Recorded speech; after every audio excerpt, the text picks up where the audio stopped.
Bienvenue sur Africa 24 dans cette nouvelle édition du 12-15. Au sommaire de l'actualité, le président de la transition au Burkina Faso, Michel Kafando, effectue actuellement sa première visite officielle en France. Ce mardi, il a poursuivi son séjour parisien au sein de l'Organisation internationale de la francophonie.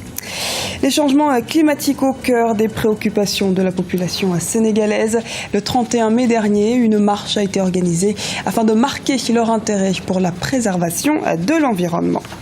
Et enfin, d'édition, nous tenterons de comprendre les enjeux des échanges commerciaux entre les 28 pays de l'Union européenne et l'ensemble du continent africain. Pour ce faire, nous serons en compagnie de Flé Doumbia, consultant en business intelligence et dans l'accompagnement au développement international. Mais avant de développer ces titres, coopération régionale dans la lutte contre Boko Haram, le nouveau président nigérian est en visite ce mercredi à Niamey dans cette optique. C'est d'ailleurs la première visite de Mohamedou Bouhari depuis son investiture à Abuja, en réservant au Niger puis au Tchad ses premiers déplacements à l'étranger. Mohamedou Bouhari confirme sa volonté de venir à bout de la secte Boko Haram. Samuel Gembok, éditorialiste, nous explique davantage les enjeux de cette visite. Je pense qu'à ce niveau, il est en train de faire une visite de routine pour un président nouvellement élu. Il doit rencontrer ses homologues, il doit visiter les différents théâtres d'opération pour que, en tant que général d'abord, pour qu'il puisse mesurer la capacité de ses partenaires et renforcer son dispositif en interne. Donc je pense que c'est de bonne guerre qu'il va au Niger.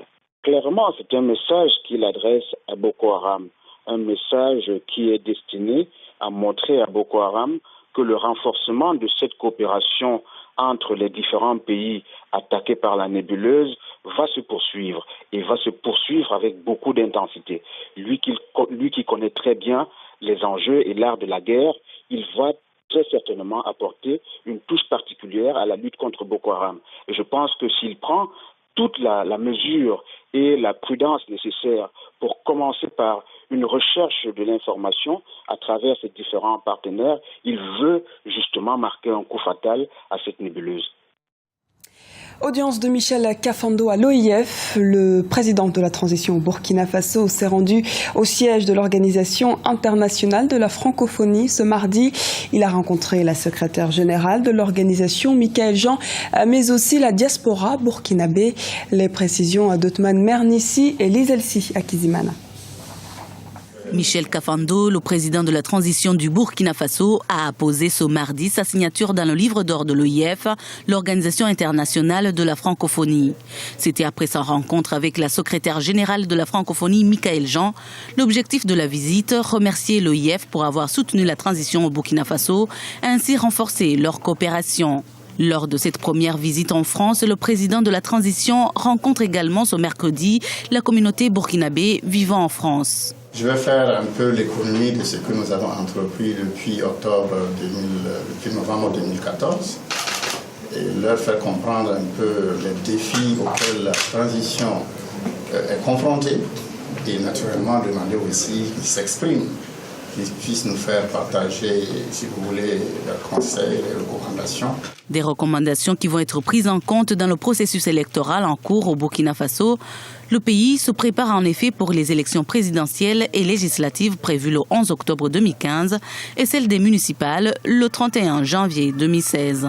C'est de pouvoir aller naturellement vers des élections apaisées, mais c'est aussi de pouvoir réconcilier les Burkinabés dans leur diversité et également dans leurs différentes composantes, parce que vous n'êtes pas sans ignorer que sans une véritable cohésion sociale, mais sans aussi l'aboutissement d'élections libres et transparentes qui marquera la fin de cette transition, on ne fait que reporter peut-être des problèmes à plus tard. Donc c'est important pour nous de nous associer à ce qui se passe au Burkina et de lui apporter tout notre soutien, même si on est à l'extérieur. Le président de la transition du Burkina Faso, Michel Kafando, est au pouvoir depuis novembre 2014, après une insurrection populaire qui a entraîné la chute de Blaise Compaoré. Il a entamé sa visite de travail en France le 31 mai et se clôturera dimanche 7 juin. Les aléas climatiques touchent de plein fouet le continent africain, à l'instar des populations dakaroises qui n'hésitent pas à descendre dans les rues pour sensibiliser à la préservation de l'environnement. Parmi les actions préconisées, l'utilisation des énergies vertes, comme nous l'explique Idalet Mirabel Bissou. Les changements climatiques, une préoccupation nationale au Sénégal. Les activités humaines liées à l'émission de gaz à effet de serre ont largement contribué à dégrader l'environnement ces dernières années. Les zones côtières du Sénégal sont parmi les plus vulnérables aux effets du changement climatique. À Dakar, les populations ont marché pour faire part de leurs inquiétudes face au réchauffement climatique. Normalement, on voit que le changement climatique, on ne peut plus l'arrêter. Il y a beaucoup de gens qui souffrent. Seulement ici, dans la région de Dakar, on a 2 millions de personnes qui sont affectées par cette question-là des inondations.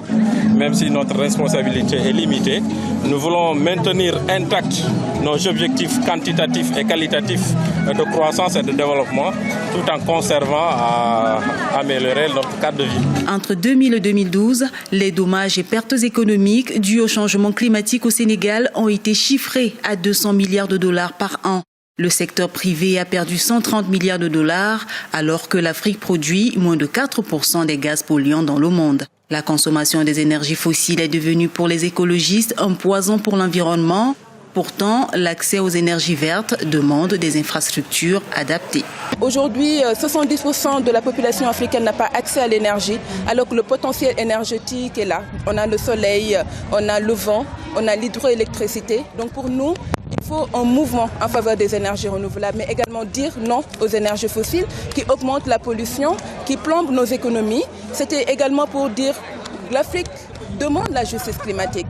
Sécheresse, inondations, hausse du niveau de la mer, le tableau est inquiétant pour le Sénégal en particulier et le monde en général. Il devient donc urgent, selon les écologistes, de gérer les ressources énergétiques tout en préservant l'environnement pour les générations futures. L'écrivain Flé Doumbia incite les pays africains à faire du commerce avec l'ensemble des pays européens. Dans son livre « L'Union européenne et l'Afrique, la photographie du commerce », cet écrivain propose la mise en place d'un partenariat entre les deux continents pour aider l'Afrique à transformer notamment ses matières premières. Et pour en parler davantage, nous le recevons sur ce plateau. Bonjour et bienvenue, Monsieur Doumbia. Bonjour. Monsieur Doumbia, dites-nous, selon vous, les échanges commerciaux entre les 28 pays de l'Union européenne et les 54 pays du continent africain devraient être dynamisés. Il y a des pays plus attractifs et actifs que d'autres. Vous parlez dans votre ouvrage de performance de pays européens et africains qui sont appelés des locomotives. Qu'entendez-vous par là ? Oui, en effet, c'est un nouveau concept que j'ai mis en place pour tout simplement renforcer le financement du développement de l'Afrique. C'est l'objectif. En fait, ce que je propose, c'est tout simplement de présenter, de distinguer et de présenter les pays européens et les pays africains qui, en fait, ont une activité commerciale plus importante grâce à laquelle on arrive à financer le développement. Et quels sont ces pays, par exemple, du côté des pays africains ? Alors, du côté des pays africains, en fait, il faut préciser que cette notion de locomotive, elle est liée à un concept. Le concept, l'idée de base, c'est de dire tout simplement que pour être une locomotive côté européen, il faut avoir acheté au moins $1 milliard de produits africains. C'est le premier critère. Deuxième critère, il faut avoir un indice d'importation des produits africains, un indice significatif. Par exemple, la France a le premier indice, elle a 86%. Et ce 86% veut dire qu'elle a importé beaucoup de produits africains d'une part, et d'autre part, elle a un volume commercial avec l'Afrique qui est élevé. Donc, voilà, ça c'est le... Mais, Monsieur Doumbia, dans votre schéma que vous préconisez, l'Afrique, elle, affiche des taux de croissance bien plus élevés qu'en Europe. L'Europe qui d'ailleurs peine à se remettre d'une certaine crise économique. Vous préconisez l'accroissement des échanges des pays européens sur le continent, mais quels sont les avantages pour le continent en question? Dites-nous quels sont finalement les enjeux de ce commerce euro-africain pour ne pas que l'Afrique soit finalement lésée.